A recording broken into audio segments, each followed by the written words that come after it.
Hello guys, we're back with the video, and today I wanted to get my thoughts on Scream 7 because I just got back from watching the theaters, and just being honest with you guys, this will be a spoiler review, so just, you have been warned. Just, I just wanted to be honest with you guys, this movie has a lot of flaws, but I still love the movie. Okay, I mean, everybody is just like, hey, this movie, just start talking about first. Everybody is just hating on this movie, and I think it's a great movie. Okay, I think that there are two main flaws that really hold this movie back. If those flaws are fixed, this could have been this. This could have literally been the second best Scream movie. There are two main flaws, and I'll get into them later. But just the main flaws are the killer reveals and the pacing, and I'll get into that. But however, I mean, this movie is being dogged on. It's like obviously it's gonna be hated by those assholes online who, because Melissa Brewer and Jenna Ortega got fired, which is bullshit. I don't agree with it. I don't even, okay, Jenna Ortega got fired, but she like quit. But because Melissa Brewer got fired, which is bullshit, I don't agree with it. Then they're just being assholes. Okay, they're being total assholes. Okay, and they're insane, and they're actually like pieces of shit because they threatened like the original director of this movie's life, and they threatened him and his family's life. Like they are actually insane. And because he was directing a movie, he didn't fire Melissa Benoist. He didn't do that. Spyglass did that. I'm fine with it if you don't want to watch the movie because of that, but you can't ruin that for other people. They're like, oh, we're gonna spoil it for them. They're just assholes, okay? They're just assholes, 100% assholes, okay? And it's not just from them because you know they're gonna hate it either way. They're gonna shit on this movie no matter what. No matter if it was the best movie ever made by mankind, they were gonna shit on it like it was the worst. But it's not just from them. It's from actual like people that trust. Like Jeremy Johns. I don't know. I haven't seen his full review, but by the start he was kind of shitting on it in a way that like I was like, that's kind of like no, that's not the purpose of it. And 3C Phillips, like one of my favorite YouTubers, he was shitting on him in a really bad way. Like he was also just he was doing a lot of things wrong. I'm like, yeah, sure, there are issues here, but he like literally said like, if you like this movie, you're in denial. Essentially, he essentially said that, and that's just bullshit. Okay, because yeah, I don't like a lot of parts of this movie.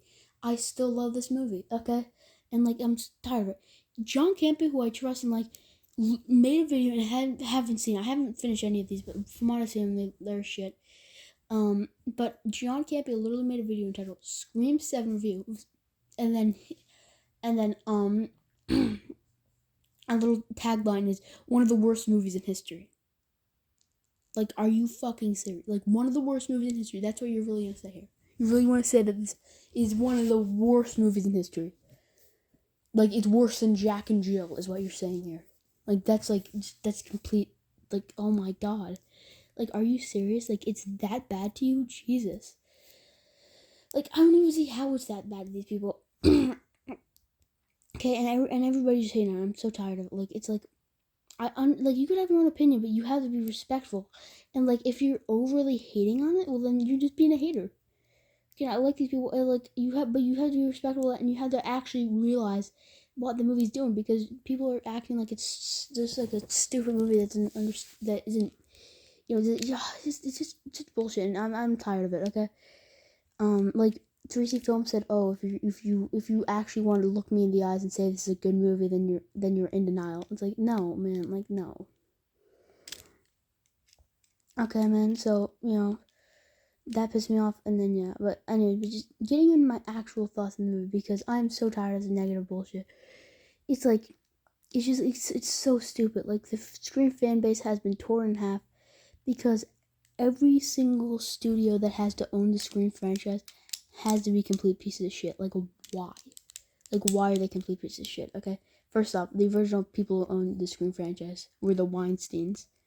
So I'm not gonna get into depth there, but you could understand why they're a piece of shit. And then with this one, it's Spyglass and Paramount. Paramount is a big supporter of Trump now. Um, I heard that they got WB, but I haven't looked into that, so it might be just like they might have WB. I'm pretty sure they actually have got it now, which it sucks. Um, and yeah, but then Spyglass is just like they're not willing to pay. They weren't willing to pay Nev Campbell enough to return for 6, and they weren't. And then they fired Melissa Barrera for absolutely no reason, and they didn't want to pay Jenna Ortega enough to return for 7. So yeah, but just get just ignore all that. Get my actual thoughts on the movie. I thought it was really good, and I thought it was really fun. Okay, just starting off with the opening scene. Starting off with the opening scene, just like the opening scene was absolutely amazing. Like it's one of the best opening scenes in the franchise. It's really fun. It's great. It was funny. One thing this movie did was it was actually really funny. Like all the Scream movies are funny, but this one like actually had me laughing a good bit. But like, so first off, the opening scene is just them pulling into the driveway of the Stu Airbnb house, which we all knew was gonna be the opening scene. But it was really cool, because like yeah, I did like, the fact that now the Stu house is an Airbnb. um, but yeah, that was cool. Then what they're listening to, like they're listening to like a podcast where they say this is a really cool Easter egg. They say, "Oh, Stu Macher was spotted like in a Windsor College party in 1997." And it's like, oh, that's such a cool Easter egg because Matthew Lillard actually did show up on set for a day, in Scream in for a day on Scream 2, which is in Neve Campbell, and he was in the background of a shot at the party. So yeah, and that's one of the reasons I still believe he's alive. And even though this movie kind of says no, he's dead, he's alive. I don't care. You're gonna have to give me concrete proof that he is dead. And like even like it's pretty hard to do that at this point. But yeah. So I mean he's alive. I don't care what anybody says. I'm still gonna believe that until the day they give me concrete proof that he is dead. Anyways, but yeah, there's really cool stuff that like I could tell it was kind of a fake out with the whole him calling her. Like I could kind of tell that was him. There was a really cool Easter egg because when she's like backing up in the darkness, you can see the ghost of that. I know that was a reference to Halloween, which they even have in the first movie. That's the scene that Randy's yelling at the screen at. Oh, and also I forgot to mention this before, but when they first get in the Airbnb, this was a really funny Easter egg. Where like the guy, he's a big Stab fan, so he's like, oh, it's the exact scene where Sydney shot Billy in the face after she stabbed him with an umbrella. And she's like she finishes and like stabbed him with the umbrella. I'm like, I know, told me that a million times, which was really funny because yeah. And then first off, they did make a mistake here. She walked by, she opened the door, and he's like, "Oh no, that's a closet. That's a closet." She popped out and stabbed Billy in the chest with the umbrella. Couldn't a little bit in a second, but no, she popped out of a closet in a hallway that was that door that Mrs. just opened wasn't the same door. It wouldn't be the same door. They must have did like reconstruction house because that doesn't make any sense. She popped out from a closet and got Billy with the umbrella.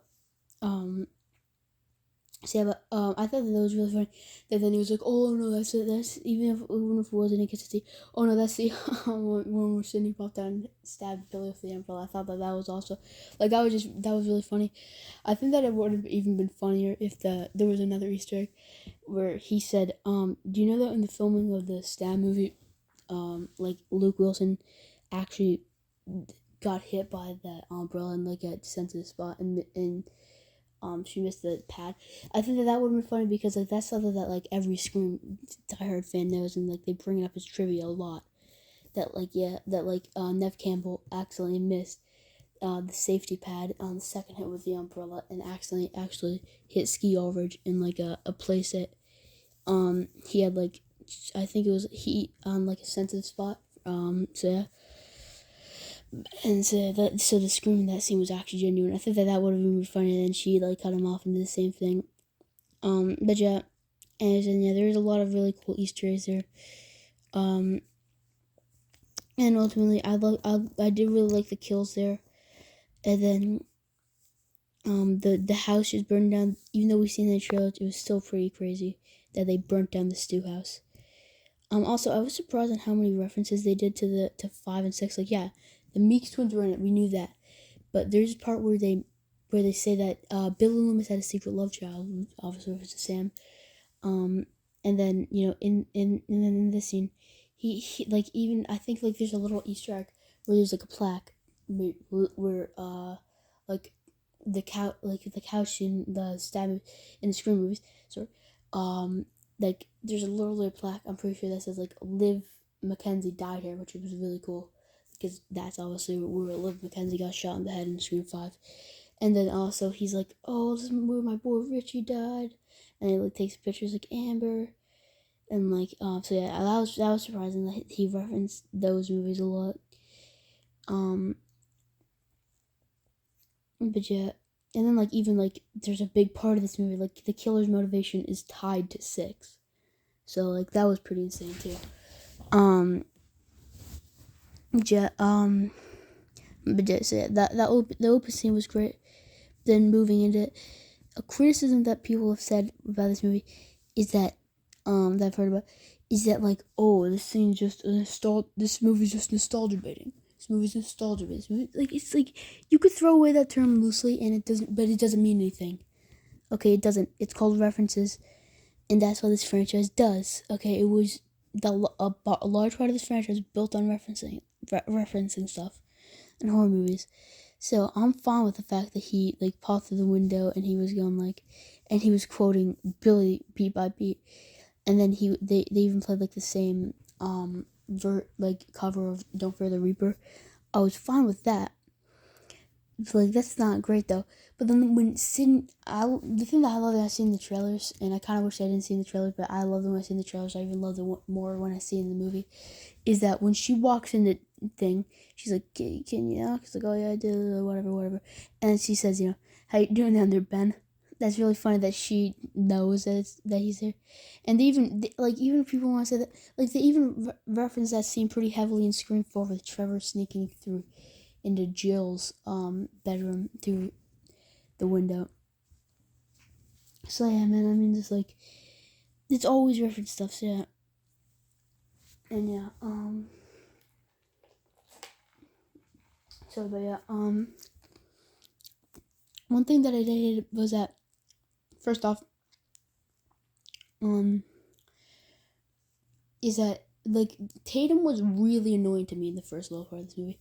First off, she calls Sydney a hypocrite, which is like, yeah, she kind of is a hypocrite, but at the same time, she's not really, because Sydney sees a boy crawling through her daughter's window when she had her boyfriend crawl through her window, and then that guy tried to kill her, and he was a psychopath. So yeah, it makes sense why I wouldn't want that to happen. And even the dad was like, "Oh, it's not the first time that happens." Like, shut up, Joe McHale. But man, Sydney really does have a type of cops named Mark. Yeah, weird. But yeah, and then yeah, sorry, I was trying to thought there for a second. But yeah, I thought that scene was really good. But then yeah, and even then, like, I do like the fact that she was wearing the same jacket, that Sydney was wearing in Scream 2, and I believe 3. Although she does say, I just haven't seen that jacket since college. It's like, I thought you were wearing that in 3. I thought that was the jacket you were wearing at the end of 3. But whatever. It's certainly the jacket she was wearing at the end of 2. So, but yes, yeah, then, there's just stuff happens, and yeah, but yeah, then there's obviously the big, like, thing in this movie, which is that she gets a call, and she thinks it's another prank call. I mean, like, yeah, sure, and then Stu Macher comes back, and at first I was like a little bit like, Stu Macher, like Matthew Lillard, I love him, but like he's a little bit overacting here, and that it just feels weird. But then he actually started to get a lot better, and then it was actually really good. So yeah. But then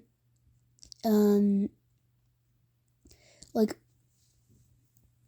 just my train of thought here for a second. This is when the pacing really started kicking in. I was like, This feels really weird. Because, like, okay, the movie's 2 hours long. It feels like a 90-minute movie, okay? Like, it feels like it's rushing through stuff really quickly. Like, come on, yeah, kill them, yeah.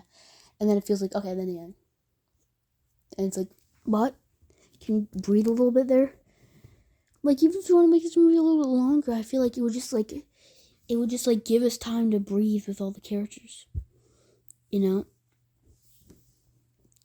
But no, whatever. So that's one of my main two issues with this movie is the pacing.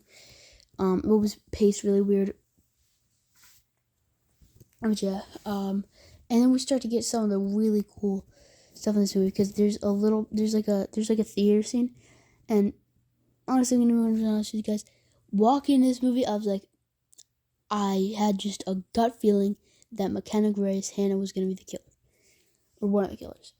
And then watching the movie, I was like, okay, so it's gonna be her and her stage play thing, because I think that, like, oh, he's making a play, or maybe someone else too. Watching the movie, it's obvious. I mean, obviously, it's not her. Instantly, when I was like, it's not her, because she dies really quickly. She's like this. She's like the. I know she's technically the fourth one to die, but she really is like the third one to die here. Where she gets, but her kill was awesome with her being like roped around by Ghostface, and then getting slashed at, then stabbed, and I was like, oh, that's a pretty cool kill. But then the Ghostface sticks up the knife, and she flies by, slicing her open, gutting her. Like, I don't, like, this is the goriest since like this might be gorier than the original. Okay, like, they're all very gory, but this one was the goriest probably. I'm gonna say, I absolutely love that scene, and I heard from people even saying, like, the kills like are good on paper, but then when they're executed, like, it's filled with CGI blood. First off, I didn't notice that much CGI blood, and I did, but like, it was mainly practical blood. Like, I'm pretty sure it's mainly practical. And like, but like, she just got gutted. You're not gonna enjoy that. The CGI wasn't even if there was CGI blood, it wasn't that bad. Okay, that was such an awesome kill. Okay, some people just like, it's just so stupid. It's like, that was such an awesome kill. You have to acknowledge that. And there are even cooler kills. There's more cool kills. Whatever. Whatever. And but yeah, so that was really cool. And then there's the next scene, which is like, yeah. So, Sydney, Mark, and Tatum get attacked at their house, and this is really cool. I was really liking the scene because it was super suspenseful. With the killer like knocking on the wood, and then see if they're there, and then if he would stab. And then that scene we shot a lot in the trailer.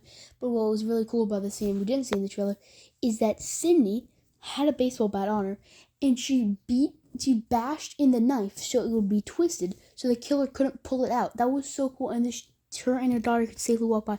That was so cool, and such a Sidney Prescott thing, and it was awesome. And then the killer grabs a fire poker. That was even cooler. And it's like, again, we have more creativeness with the kills. A big criticism with these movies is that it's stab, they die, whatever. Maybe they get gutted. I don't know, right? And like, big criticism, like, yeah, sure, every now and again we'll get a Tatum kill where they get their head crushed, but it's mainly not that. But these kills like took it to the next level. There were a lot more creative kills here and creative stuff that was happening with Ghostface, and they did a lot of creative stuff here. Right, so yeah, then that happens, and over the last couple movies, I was thinking, man, wouldn't it be cool if just the killer died here or something like that? While I was rewatching for this movie, I was like, that would be cool. That could be cool. Obviously that never happened, but then I had no idea this was gonna happen. I did not expect this to happen. Ghostface chases him out the house, and then the car just Jeep just runs him over, and Gale Weathers and the Meeks twins both all step out of the car, and the guy's just dead. And earlier in the movie, when she delivered the coffee to the Ghostface, I was like, that's such an obvious red herring. Like, no way that guy's a killer. That's such an obvious red herring. And I take off the mask, and it's like, I'm like, okay, I guess I was wrong. But yeah, I mean, that was really funny. It's like, who even is that? That was really funny. It reminded me of Hard Eyes, because, like, spoiler alert for Hard Eyes, they do, like, the same thing where they kill one of the killers off, and it's someone they never met before, and then there's another killer later on who's like, oh yeah, remember me? I was there. And it's like, oh, I barely remember you. Whatever. But yeah, that was really funny, and that was really cool just to see a killer die, like a like at the end of the first act, and then Gale and the Meek Twins are then there, and I just absolutely love that. Um, Whatever, that leads them to investigate everything and stuff, and like yeah, this part was like I really like seeing Sydney and Gale investigating stuff, like that was really cool. Um, that was fun, and that's not them investigating stuff together. Really isn't something we've seen in the franchise that I can remember. Like it's Gale in the first. Like Gale is usually partnered up with Dewey investigating stuff. In three she's like in one she's partnered up with Dewey and Kenny. In two she's partnered up with Dewey, and sometimes Randy. And then in three she's partnered up with the actress who I still forget the name. Sorry, and then Dewey sometimes, and then four by herself, but then with Charlie and Robbie kind of, and then five she doesn't really investigate, and then six she's partnered with the entire team. But we got to see them investigating together. I really like their relationship and their dynamic. Okay, and yeah, I mean Gale was just like the best here. Like I like love Gale, and she was just so good here. Okay, with she had the perfect elements of bitchiness and like which is what you love about her, and then like perfect elements of just being like a good person. It just blend together perfectly. One thing that I still hate, I plan on getting this more into depth in my other planned video. But I still hate that bitch Mindy. I don't care what they say. That bitch was trying to steal. That bitch was trying to steal Gail's job here. This movie somehow made it worse, and she didn't die at the end. I'm happy that Chad didn't, but Mindy should have went. She should have died. She really should have died. Um, but yeah, whatever. Um, and it's not like something where in Scream 6, my main criticism with that movie is that Mindy's such an unlikable bitch. She's just such a, ugh, like you want her to die desperately badly, but like she just doesn't. But like with this movie, she was barely in it, and she wasn't that much of an oozing bitch on screen. Like I still hate Mindy though, and she's still a bitch. Um, Whatever though. Chad's still great. Like Chad was still like the best here. Like as he always is.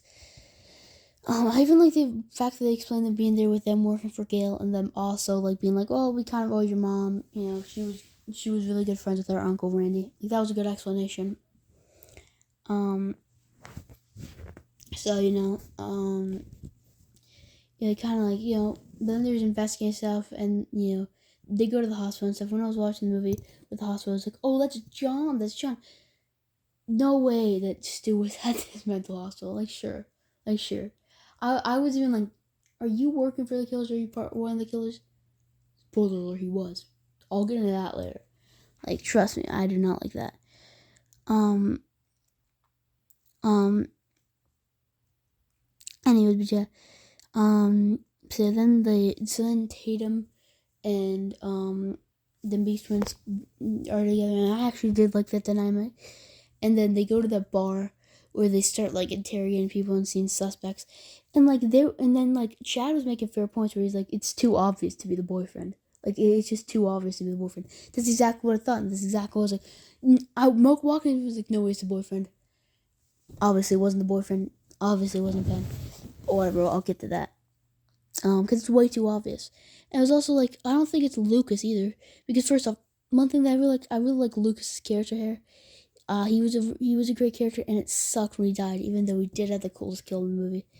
And like yeah, I was also thinking he was red herring because first off, he seems kind of creepy, and second off, the actor who plays him was in Gen V as like a crazy character. So like I was like that's like yeah. I mean that's I think that just means that he's a red herring, right? He obviously was a red herring. But then yeah, it was all their friends there and Tatum and stuff. So yeah. But then yeah, there's a scene there where Ghostface like just pops up there. And the whole Meeks twins thing was a little weird because the Meeks twins. Okay, so like you could have removed them if you wanted to, but I did like them being here. But Chad gets stabbed by like I think it was Chloe, I think her name was. But yeah, he gets stabbed by her, and then like he gets pushed on the ground, and he's like knocked out or something. I think. I don't know. I need to rewatch the movie, obviously. But then Mindy gets slashed in the stomach, and then she's out, and then nothing really happens to them. So it was a little weird that it was like that. But also like when Gail was interviewing Sydney on TV, I thought it was a little odd because like first off, I really like that scene because it brought out the her bitchiness. There's one particular line that was kind of like it's kind of weird, is that she's like, oh, of course you named your kids after, of course you named your daughter after Tatum, right? You know she was a young girl who was viciously murdered in the original like race. And I was like that's your ex-sister-in-law. Like, that is her ex-sister-in-law. That's weird for her to talk about it like that. And then I do like the flip with Gail, because Gail was the best here. I mean, first, she brought the perfect mix of bitchiness. And then I really do love the fact that,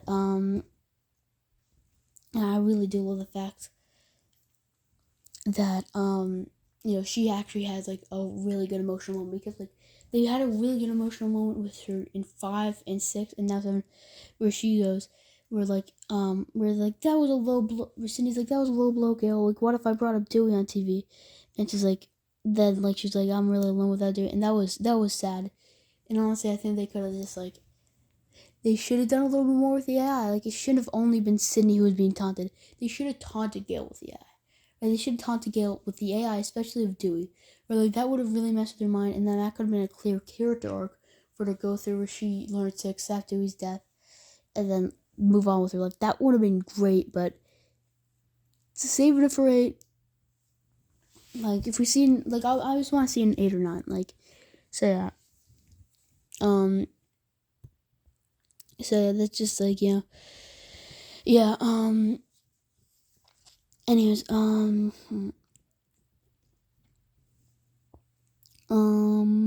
give me a second. Where was I? Oh yeah. So then there's a bar scene where Chloe gets attacked. She gets cut up.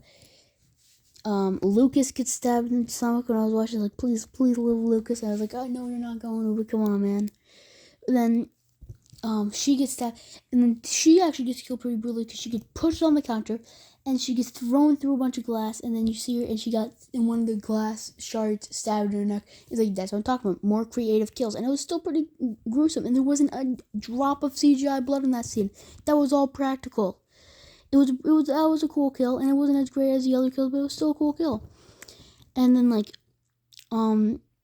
Lucas, he gets taken out, like, although Sucker died, he got taken out like probably one of the coolest ways in the entire Scream franchise. He gets lifted up, because like originally I just expected him to get stabbed to death pretty brutally, but he gets, then there's like the pointy things, like, oh, she's gonna stab him like the neck with that or something. She's gonna impale him on it. That's pretty cool. But no, she's full on lifts him up, stabs it through his head, pushes it like against him or something. She does something weird with it, where like goes in his like neck and stuff, and then both beer and blood at the same time start coming out of his mouth. Like, although it sucked that he died, that was such a cool kill, man. That was like such an amazing kill. I absolutely love that. And like that again, I'm pretty sure that was mostly done practically. Like this whole CGI blood thing, like, come on, man. And it was such an awesome kill. And then yeah, then she leaves, and then like you see like, oh, on the boyfriend's thing, he was reenacting the stew thing to see if someone could do it. Essentially, she thought he was a killer, and that was cool because like that was the first time, the moment where she went from being like a bitch, she was like, you named me after a victim, you didn't name me after a survivor, to like actually being kind of like, yeah, she earns the right to be the daughter of Sydney.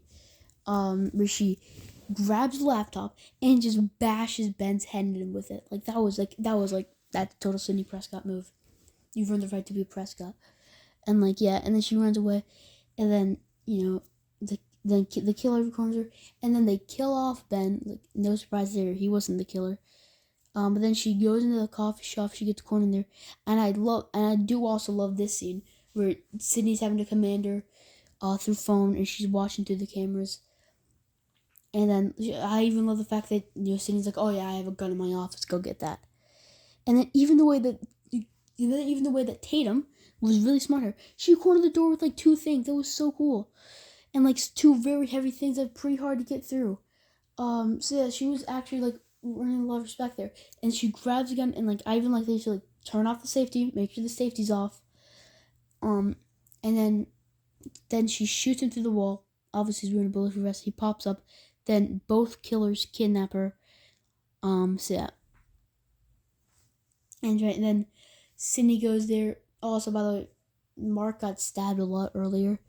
So yeah. But then yeah, so then Sydney goes to the house, and I even like the fact that it's like, oh, I thought it would end the same way it started, with a girl in a house with someone she cared about tied up outside. Like I love that. And Matthew Lillard's there still. It's like, yeah, it's great. Then I'm like, when are we gonna like, see the other killers, because they of the other people, because they confirmed both Scott Foley. They confirmed obviously Matthew Lillard, Scott Foley, and David Arquette for this movie. I did not think they needed confirmed David Arquette and Scott Foley for this movie. They really should just confirm Matthew Lillard, and that's it. Even then, you don't have to confirm it. But yeah, she starts like going through it, and the TV's playing, and then you see her, and then you see Nancy Loomis, and that was so cool that actually because they didn't reveal it. That was like the one cameo that they didn't reveal, and that was super cool. And I see a lot of people like, oh, they didn't even try to de-age him. Like, that's the point. The point is to make Sydney think that they're still alive, kind of. Not really, like, at the end, like, it's kind of like, oh yeah, you know they're not still alive. We're not even going to try to de-age them. Like, that's kind of the point. Did you not pick up on that? Like, hello? Like, come on. You just, like, be smart with that. Like, yeah, and then they cut over to Scott Foley, and then they cut over to David Arquette. There's a part where I'm saying Scott Foley and David Arquette. They cut over to Roman and Dewey, but then there's a part where Roman, he says, because I was family. She says something like, I was family, and like family because they were something like that. I was like, oh, they're about to show Jill.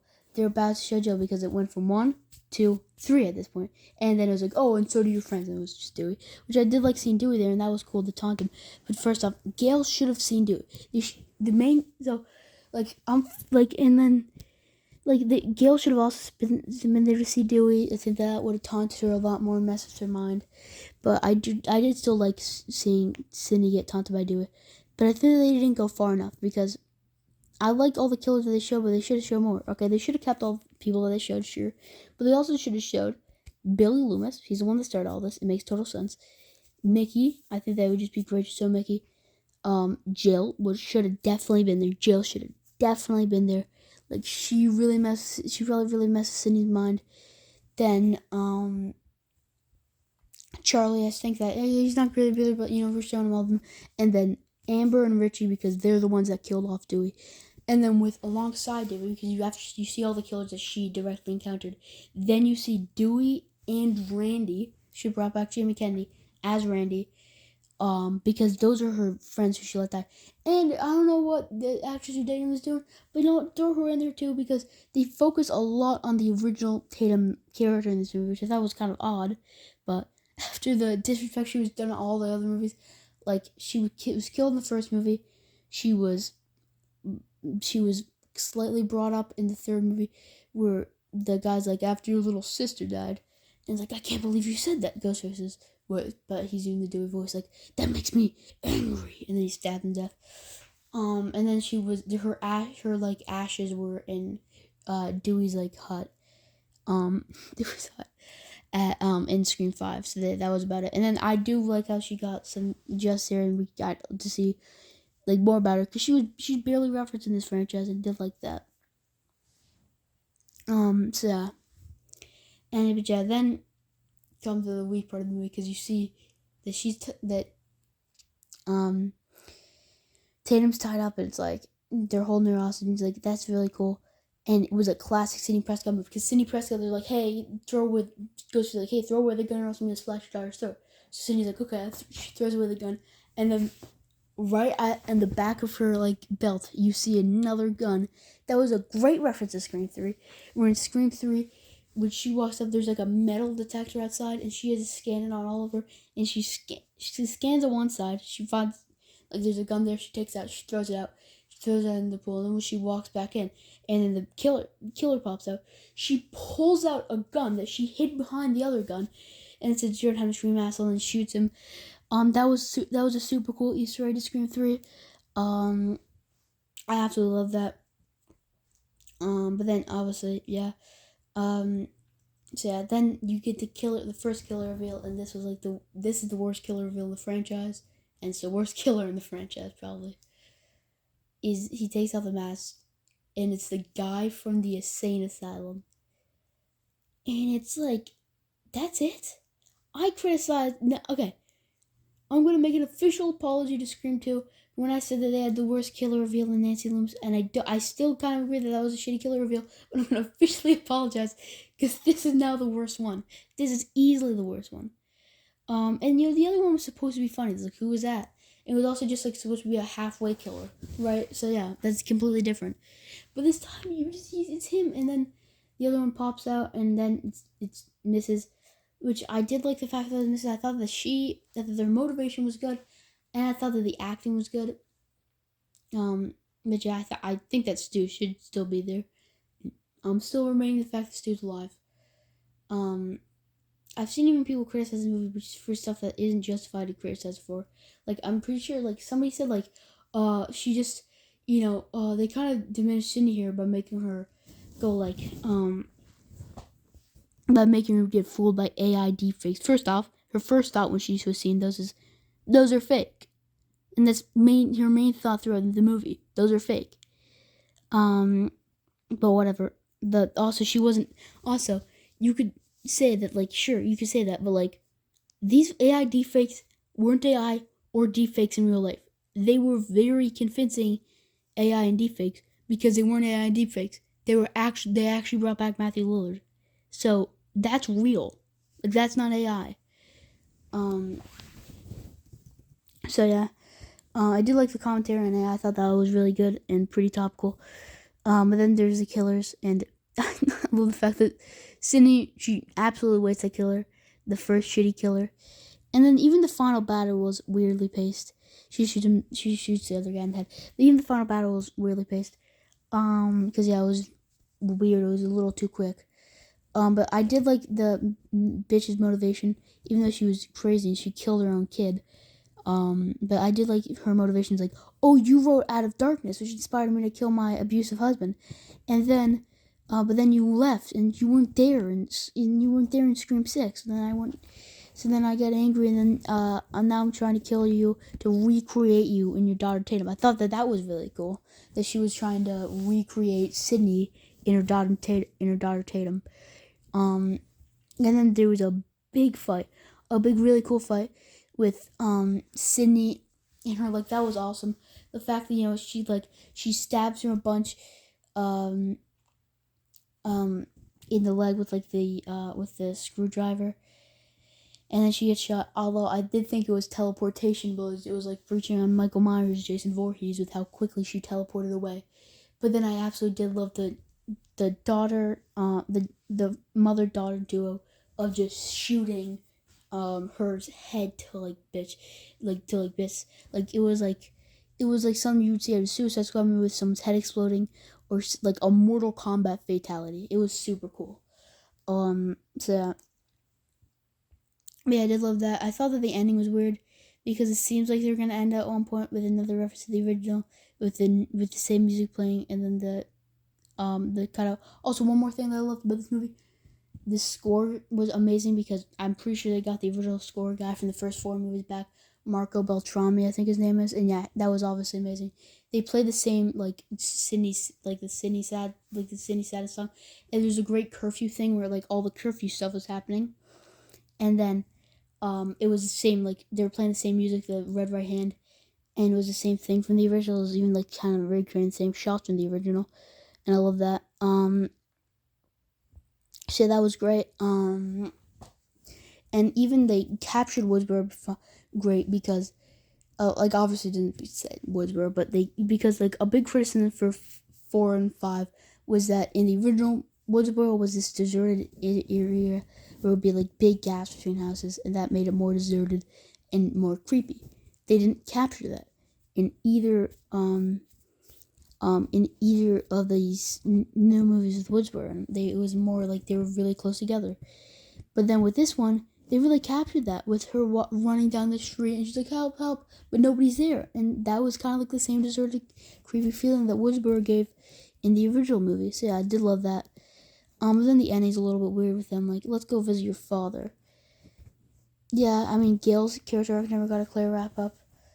But then, yeah. But yeah, that's just what I thought of Scream 7. I absolutely loved it. I'll see y'all in the next video. Bye.